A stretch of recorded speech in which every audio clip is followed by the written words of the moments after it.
So demand అట అసలు లేదు, డిమాండ్ అంతా లేదు. లాస్ట్ ఇయర్ కూడా చాలా ఇబ్బంది అయింది, కానీ లో గ్రేడ్ అయినాయి, అంత తక్కువ రేటుకి అమ్మాను. ఈ సంవత్సరం ఏమైంది పరిస్థితి చూసారా, మలమీ మార్కెట్ కూడా 90% రిజెక్షన్. నిన్నే మార్కెట్ చూసి తర్వాత చెప్తాను. జింబాబే మార్కెట్ అట్లే ఉంది. ఓవరాల్ గ్లోబల్ మార్కెట్ చూస్తారంటే టొబాకో ప్రొడక్షన్ ఎక్కువ ఉంది, కానీ డిమాండ్ లేదు. సో అసలు ఎఫెక్ట్ పడుతుంది, నో డౌట్. ఫార్మర్స్కి ఇబ్బంది ఉంది, కానీ ఏముంది కర్ణాటక పరిస్థితి చూసి ఎట్లా కొంచెం ఇప్పుడు ప్రస్తుతం ఓకే, స్టార్టింగ్ మార్కెట్కి ఓకే ఉంది. తర్వాత మార్కెట్ వచ్చి తర్వాత మార్కెట్ చూస్తాను ఎట్లా పరిస్థితి అవుతుంది. ఇంకా రావచ్చు, సోల్డ్ అవ్వచ్చు, కంపెనీ వచ్చి తర్వాత సోల్డ్ అవ్వచ్చు. నో డౌట్ ఈరోజు కొంచెం ఇబ్బంది ఉంది, 50% రిజెక్షన్ అయిపోయింది.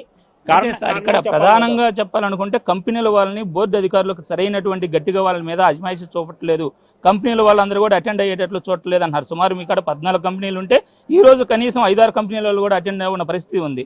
మరి కంపెనీల వాళ్ళకి మీరు ఏమైనా నోటీసులు ఇచ్చి వాళ్ళని అటెండ్ అయ్యేటట్టు చేస్తే రైతులకు గిట్టుబాటు ధర వచ్చేటువంటి అవకాశం ఉందని కూడా రైతులు ఆశాభావం వ్యక్తం చేస్తున్నారు. ఇది ఇలా ఎందుకు చేయటం లేదు? చేశాను, నా చేతులలో ఏముంది, నేను హైయర్ ఆఫీసర్కే కమ్యూనికేట్ చేస్తాము. హైయర్ ఆఫీసర్ కమ్యూనికేట్ నోటీస్ ఇచ్చారు, మీటింగ్ కూడా పెట్టారు.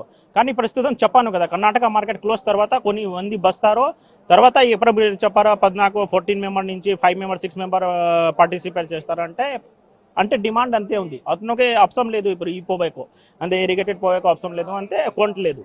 ఇదే అయితే ఇక్కడ కర్ణాటక మార్కెట్లో 350 రూపాయలు ప్రస్తుతం యావరేజ్ ఉంటే ఇక్కడ 180 రూపాయలు 190 రూపాయలు యావరేజ్ అంటున్నారు. ఎంతవరకు అండి ఇది?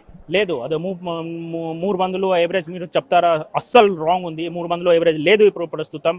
300 చెప్పారా, 1 బేల్ 2 బేల్కి ఇస్తారో, అది బ్రైప్ పోబేకోకే ఇస్తారో, కానీ యావరేజ్ 160 170 అట్లా ఉంది కర్ణాటక మార్కెట్ ఉంది.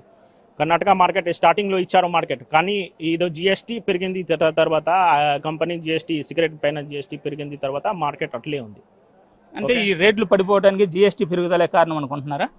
జిఎస్టీ ఉంది ఒకటి, తర్వాత యుద్ధం జరుగుతుంది కదా మీ అందులో కాదు, అదే ఇదో హార్డ్మోజ్ అదో ఎక్స్పోర్ట్ కొంచెం ఆగండి ఆఫ్ అయింది, అందుకని ఇది కొంచెం ఎఫెక్ట్ అయింది.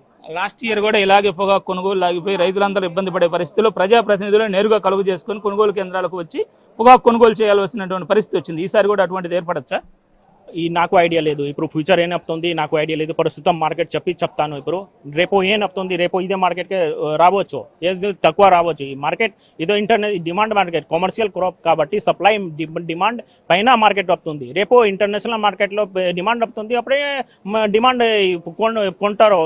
ఇప్పుడు డిమాండ్ లేదు అసలు, అందుకే నో బిడ్ అవుతుంది. అంతే. Thank you.